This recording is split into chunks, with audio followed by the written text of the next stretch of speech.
శ్రీ సాయినాథాయ నమః. శ్రీ సాయి సచ్చరిత్రము 30వ అధ్యాయం. షిరిడీకి లాగబడిన భక్తులు. వణి నివాసి కాకాజీ వైద్య, బొంబాయి నివాసి పంజాబీ రామలాల్. ఈ అధ్యాయములో బాబా షిరిడీకి ఇచ్చిన ఇద్దరు భక్తుల వృత్తాంతము చెప్పుకుందాం. దయామయుడు భక్తవత్సలుడునగు శ్రీ సాయికి నమస్కారం. వారు దర్శన మాత్రముననే భవసాగరమును తరింపజేసి మన ఆపదలను బాపెదరు. వారు నిర్గుణ స్వరూపులైనను భక్తులు కోరుటచే సగుణ స్వరూపము వహించిరి. భక్తులకు ఆత్మసాక్షాత్కారము కలిగించుటే మహాత్ముల కర్తవ్యము. అది యోగీశ్వరుడైన సాయినాథునకు ముఖ్యతమమైనది, తప్పనిసరి అయినది. వారి పాదములను ఆశ్రయించిన వారి పాపములు ఎల్లా నశించును. అట్టి వారి ప్రగతి నిశ్చయము.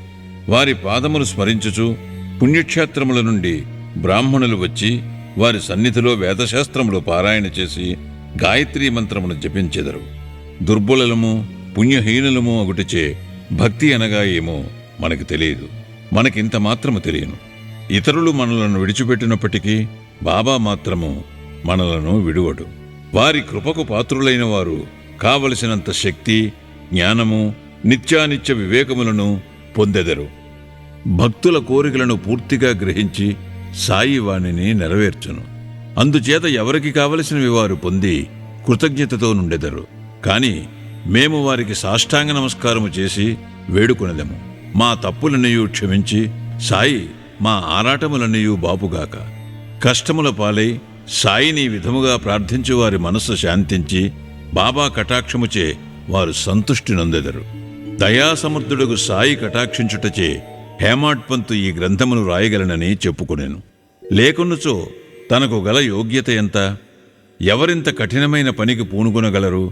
శ్రీ సాయి ఈ భారమంతయు వహించుటచే హేమాడ్ పంతుకు కష్టము గాని శ్రమ కాని కానరాకుండెను. తన వాక్కును కలమును కూడా ప్రేరేపించుటకు శక్తివంతముకు జ్ఞానమనే వెలుతురుండగా అతడు సంశయము గాని ఆరాటము గాని పొందనేలా అతడు వ్రాసిన ఈ పుస్తక రూపమున శ్రీ సాయి అతని సేవను గైకొనెను. ఇది అతని గత జన్మల పుణ్య పరంపరచే ప్రాప్తించెను. కావున అతడు అదృష్టవంతుడనియు పుణ్యాత్ముడనియు అనుకొనెను.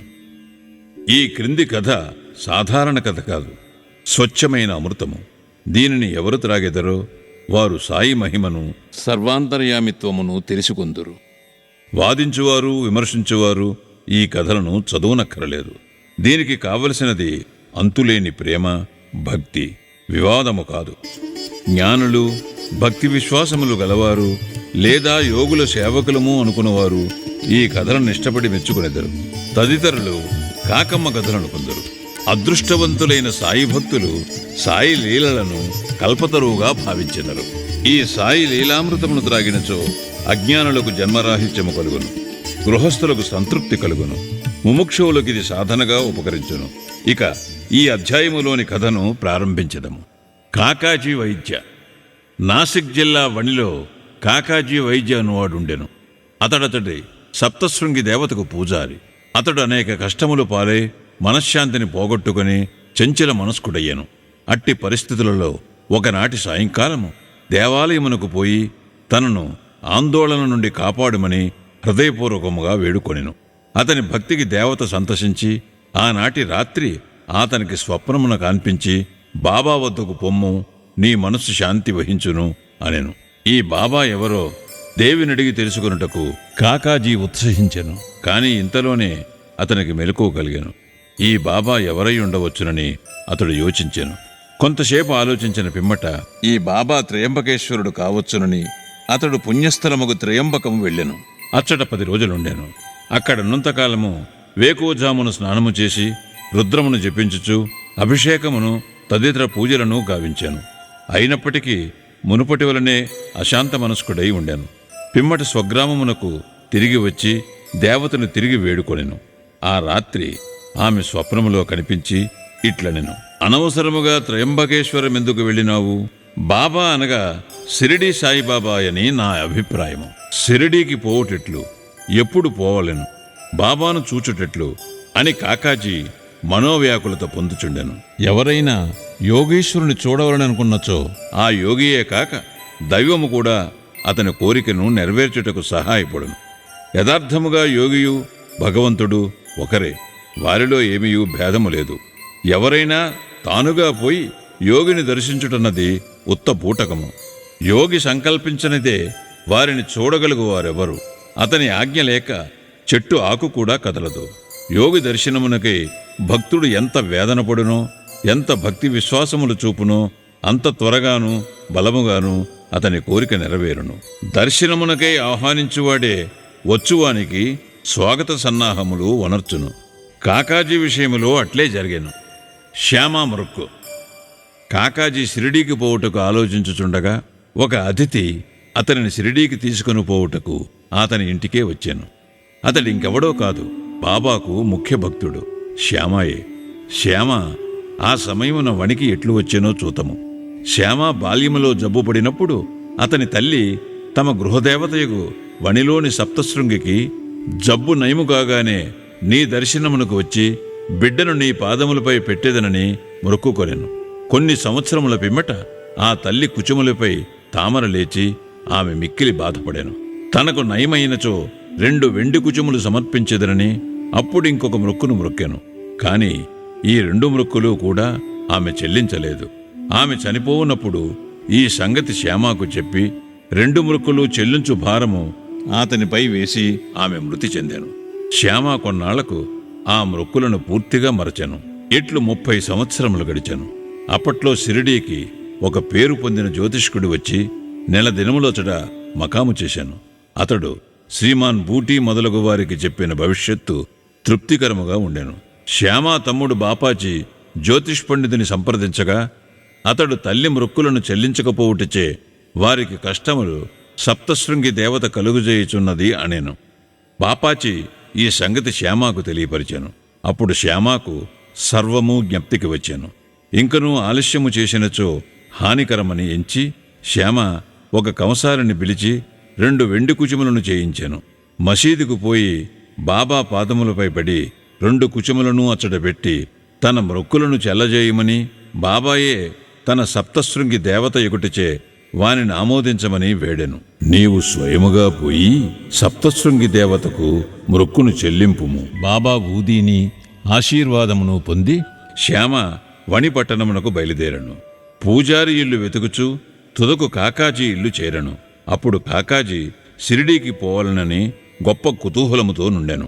అట్టి సమయములో శ్యామ వారింటికి వెళ్ళాను. ఇది ఎంత ఆశ్చర్యకరమైన కలయికయో చూడుడు. మీరెవరు, ఎచ్చటి నుండి వచ్చినారు అని కాకాజీ అడిగాను. మాది షిరిడి, నేను సప్తశృంగికి మృక్కు చెల్లించుటకు ఇక్కడికి వచ్చినాను అని శ్యామ అనెను.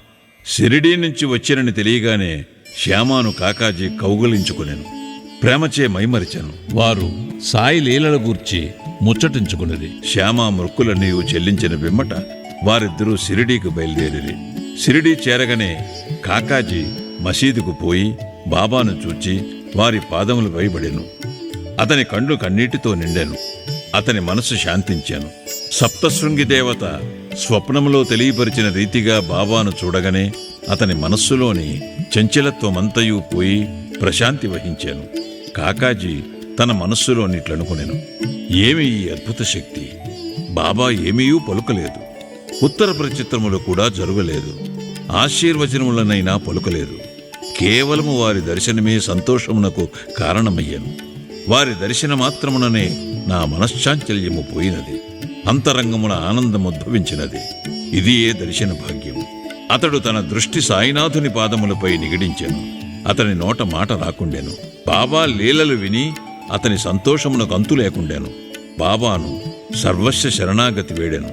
తన వేదనను బాధలను మరచెను. స్వచ్ఛమైన ఆనందమును పొందెను. అక్కడ 12 రోజులు సుఖముగా నుండి తుదకు బాబా వద్ద సెలవు తీసుకుని వారి ఊదీ ప్రసాదమును ఆశీర్వచనమును పొంది ఇల్లు చేరడం. రహతా కుశాల్ చంద్. తెల్లవారుజామున వచ్చిన స్వప్నము నిజమగునని అందురు. ఇది సత్యమే కావచ్చు, కాని బాబా స్వప్నములకు కాలనియమము లేదు. ఒక ఉదాహరణము.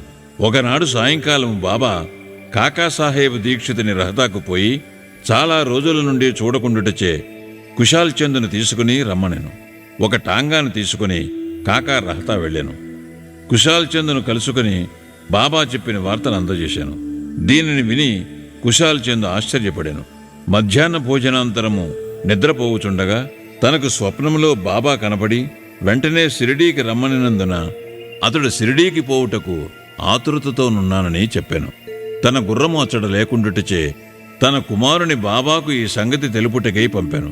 కుమారుడు ఊరు బయటకు పోవుసరికి దీక్షిత్ టాంగాను తీసుకుని వచ్చాను.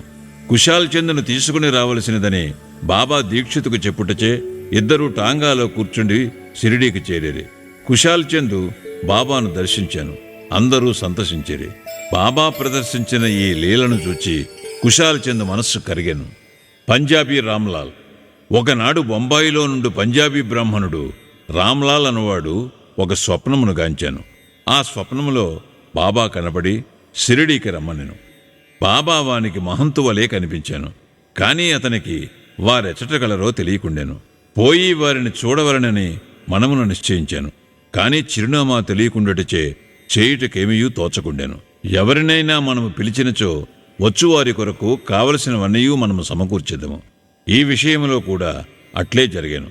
అతడు ఆనాడు సాయంకాలము వీధిలో పోవుచుండగా ఒక దుకాణములో బాబా ఫోటోను చూచాను. స్వప్నములో చూచిన మహంత ముఖలక్షణములు ఈ పటములో ఉన్నవానితో సరిపోయాను. కనుగొనగా ఆ పటము సాయిబాబాదని తెలిసాను. అతడు వెంటనే షిరిడీకి పోయి అచ్చటనే తన అంత్యకాలము వరకు ఉండెను. ఈ విధముగా బాబా తన భక్తులకు దర్శనమిచ్చుటకై షిరిడీకి తీసుకుని వచ్చుచుండెను. వారి ఇహపరముల కోరికలు నెరవేర్చుచుండెను. శ్రీ సాయినాథాయ నమః. 30వ అధ్యాయము సంపూర్ణము. 4వ రోజు పారాయణము సమాప్తము. సద్గురు శ్రీ సాయినాథార్పణమస్తు. శుభం భవతు.